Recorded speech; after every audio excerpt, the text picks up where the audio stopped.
ભારતીય જનતા પાર્ટીએ પોલીસનો ઉપયોગ કરીને લોકોને ડરાવવાનો, દબાવવાનો અને ધમકાવવાનું કામ કર્યું છે.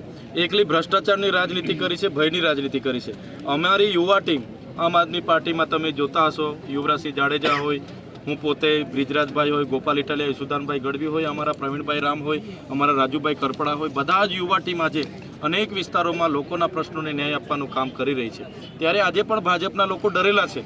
અમારી સભા નહીં થવા દેવા માટે પોલીસ પર દબાણ કરે છે, લોકો ભેગા નહીં થાય એના માટે સરપંચોને દબાણ કરે છે. છતાં જનમેદની અમારી સભાઓમાં સ્વયંભૂ આવે છે.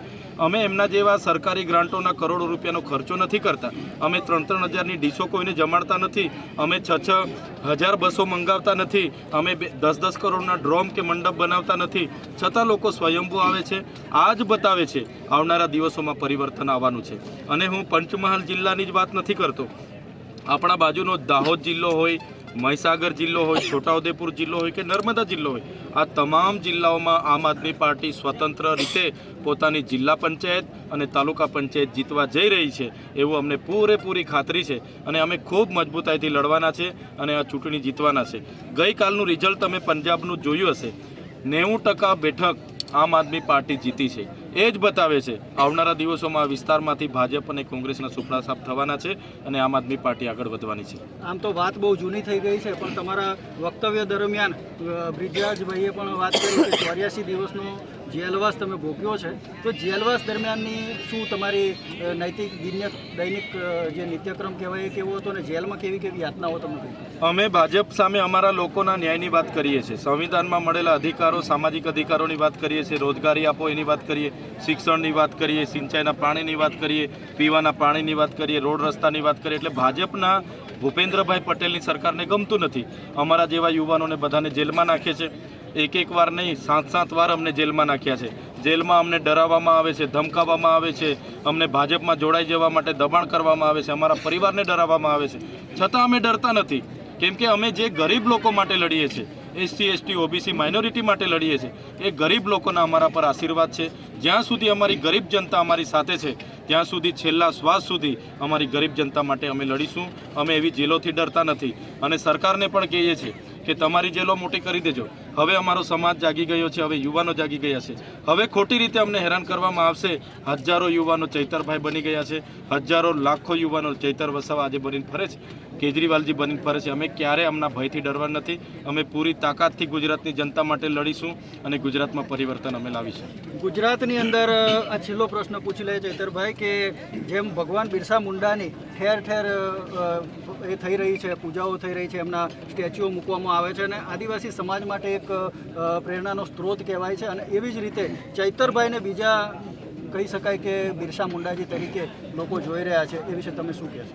હું સામાન્ય પરિવારમાંથી આવું છું, ખૂબ નાનો માણસ છું.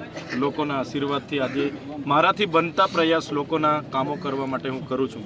કુદરત અમને એટલી શક્તિ આપે કે અમારા લોકોને સાથે જ્યાં પણ અન્યાય થાય, અત્યાચાર થાય, ત્યાં અમે જઈને ઊભા રહીએ.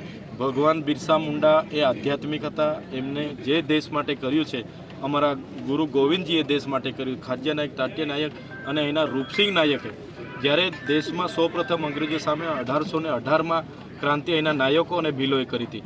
1826માં બીજો વિદ્રોહ એમણે કર્યો હતો.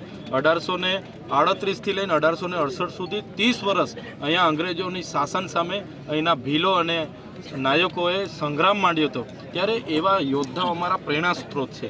અમે ક્યારે દેશ આ સમાજના મસીહા બસિયા બનવા માગતા નથી, અમે કોઈ ભગવાન બનવા માગતા નથી, પણ અમે પરિવર્તન લાવીશું. અમે ભાજપની આ તાનાશાહી સરકાર સામે લડીશું. અમે ક્યારે પણ અમે એમના જેલો બેલોથી કે કેસો બેસોથી ડરીએ નહીં. હા, અમારા સમાજ માટે લડતા લડતા ક્યાંક અમારું ધડ પણ ધરવું પડશે, તમે સમાજ માટે ધરીશું. હમણાં છેલ્લે આપણું જે આ પાર્ટીનું જે પ્રદેશનું જે ડેલિગેશન છે, માનનીય મંત્રીશ્રી અને વિધાનસભાની અંદર ગુજરાતના મુખ્યમંત્રીશ્રી પાસે ગયા હતા, તો શું માંગણીઓ હતી અને એ અંગે એમનો શું પ્રતિભાવ હતો? અમારી સ્પષ્ટ માંગણીઓ હતી કે ખેડૂતો જે પાક પકવીને બજારમાં વેચવા જાય છે તો એમને યોગ્ય MSP પ્રમાણે એના ભાવ મળે. જે પાક નુકસાનીના સર્વે થયા એમાં આજે ખેડૂતોને કોઈને 2000 ને કોઈને 4000 આપીને સરકારે લોલીપોપ આપ્યા છે. ત્યારે જેટલું પણ નુકસાની થયું હોય તમામ ખેડૂતોને 50-50 હજાર રૂપિયાની સહાય આપવામાં આવે. ત્રીજી માગણી હતી, પંજાબ સરકાર જે પ્રકારે એમણે 50,000 આપ્યા દરેક ખેડૂતને. એ રીતના ભાગ્યોને પણ એમણે ચૂકવ્યા છે. અહીંયા પણ ભાગ્યોને પણ ચૂકવવામાં આવે.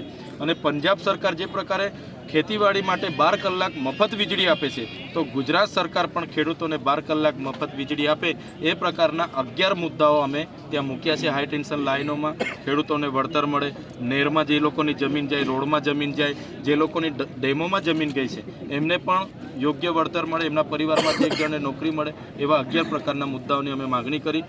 માન્ય મુખ્યમંત્રી પર અમે અપેક્ષા લઈને ગયા. એમણે અમને કીધું છે કે ટૂંક સમયમાં બધા માગણીઓ પર અમે ચર્ચા કરીશું અને એને શક્ય બને એટલી સરળતાથી અમે મૂકીશું અને મંજૂર રાખીશું. તો અમે એ જોઈએ છે. અગર નહીં થશે તો આવનારા દિવસોમાં તમામ વર્ગના લોકોને સાથે રાખીને પૂરા ગુજરાતમાં આંદોલન તો કરીશું અમે. અને